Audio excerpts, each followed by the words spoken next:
अस्सलाम वालेकुम। तुम एक कदम बढ़ाओगे वो 10 कदम तुम्हारी तरफ आएगा। तुम एक बार आवाज़ दोगे वो सिर्फ तुम्हें ही सुनेगा। सिर्फ अल्लाह ही है जो तुम्हारे पलटने का इंतज़ार करता है। तहज्जुद पढ़ने वाला अल्लाह का बेहद लाडला होता है। जब लाडला कोई फरमाइश करे, अल्लाह कैसे ना उस फरमाइश को पूरा करेगा।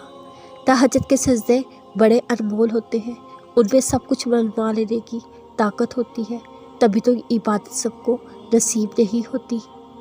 अल्लाह के बहुत ख़ास बंदों को उस वक्त इबादत का, अल्लाह से बात करने का मौका मिलता है जब अल्लाह सिर्फ उनकी आवाज़ सुनने पहले आसमान पर आता है।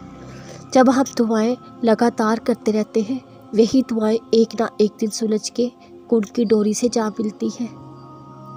जब तुम सब्र की इंतहा कर देते हो, अल्लाह भी तुम्हारी बेयकीनी की कहानी को मौजों में बदल देता है। जब तुम अल्लाह के लिए सब्र करते हो, उसकी हर मसलियत को खुशी से कबूल कर लेते हो, फिर कैसे वो तुम्हें देने में राज़ी नहीं होगा जिसके लिए तुम उससे दुआएं मांगते थे।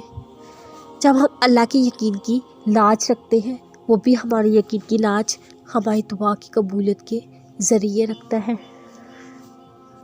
भला फिर बताओ ज़रा, वक्त गुजरने के साथ साथ मोहब्बत का मिट जाना बेहतर है या फिर हमेशा के लिए बका के तौर पर मोहब्बत का और मजबूत गहरा हो जाना अच्छा है।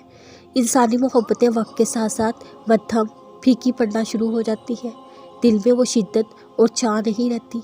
लेकिन अल्लाह रब्बुल इज़्ज़त की मोहब्बत वाहिद ऐसी मोहब्बत है जो हर लम्हे शिद्दत जुनून के साथ परवान चढ़ती है, जो अपने बंदे के लिए समुद्र को चीर कर रख देती है, जो अपने महबूब की उंगली के इशारे पर चाँद को 2 हिस्सों में तकसीम कर देती है।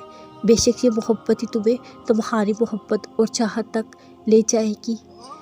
मुमकिन नामुमकिन हमारी अपनी सोच होती है। शिकवे करते हम अल्लाह से, दुआ कबूल नहीं हुई।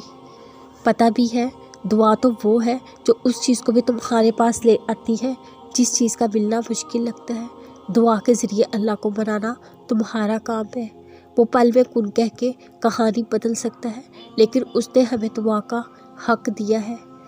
तुम्हारे दिल का बेकरार होना, यूँ रात के आखिरी पहर उठ के अल्लाह से शिद्दत से मांगना कभी ज़ाया नहीं जाएगा। अल्लाह जब हमें कुछ लोगों से दूर कर देता है, वो कोई हमें सज़ा नहीं दे रहा होता, बल्कि हमें बचाता है।